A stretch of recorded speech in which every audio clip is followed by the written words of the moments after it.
Pray with me. God of wisdom, by your Spirit, speak this day a word of life, and plant in us the power of your righteous love. Through Jesus Christ, amen. What I just read today from the book of Galatians, it's real life and how we treat one another when there's so much animosity in the world. When I mentioned earlier about for people who just have cable news on, and the first thing in the morning, especially with retirees, they just turn it on, it stays on all day, 12, 15 hours, and turn it off at night. Or people who are just on social media. You know, I was on social media yesterday looking, and there was something that I knew was a lie, it was deceitful, and I went, oh, this is really terrible. And it had all these people who I know were responding to it favorably. All these people who I know and I like. And I went, well, am I going to comment on that? I'm not. I'm just going to practice the fruits of the Spirit. So I find myself in real life practicing the fruits of the Spirit, often online. So I just deleted that post from my feed.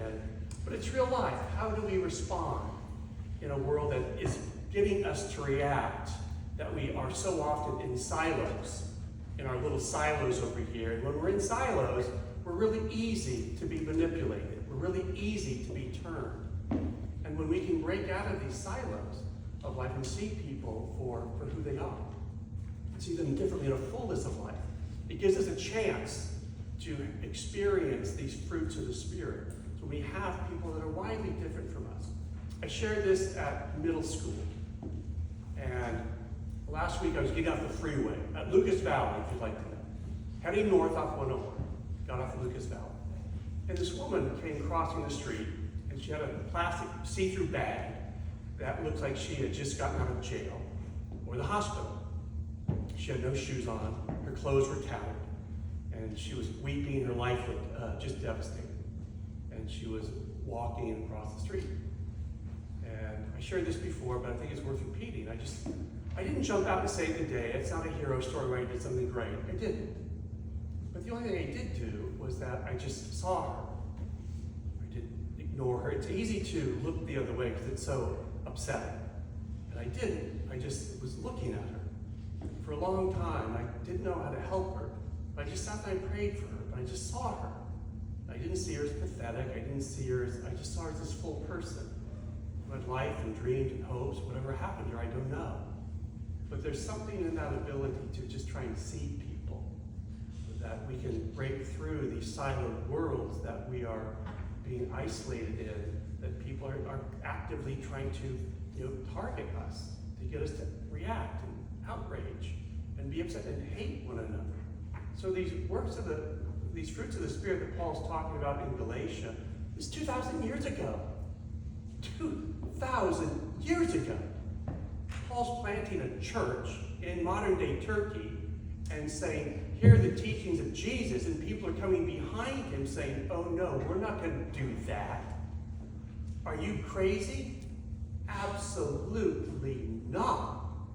We're going to go back to the way that we do things here. We don't do them this way.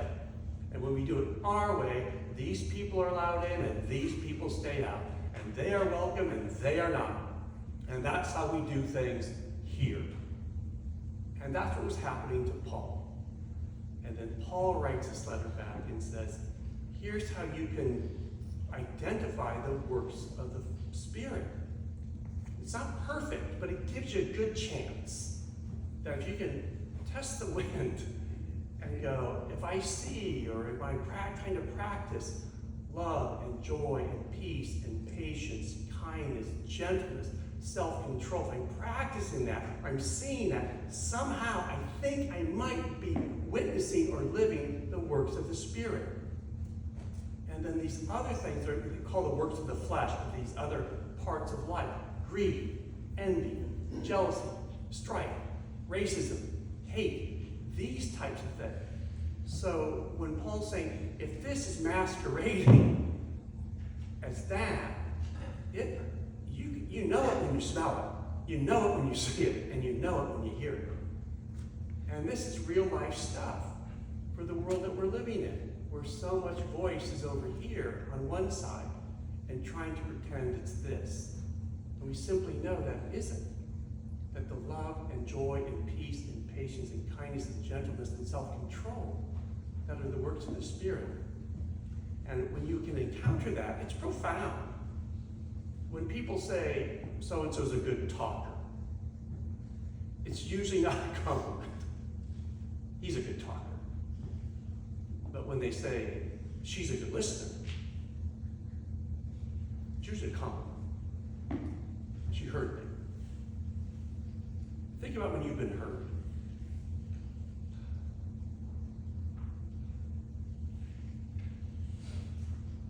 I got hurt. It changes you. And there's a grace in there. There's a forgiveness in there. There's an understanding that can really help cut through all of the many strifes that we experience in modern day life. And that's why this reading 2,000 years ago, it's as lively and timely today.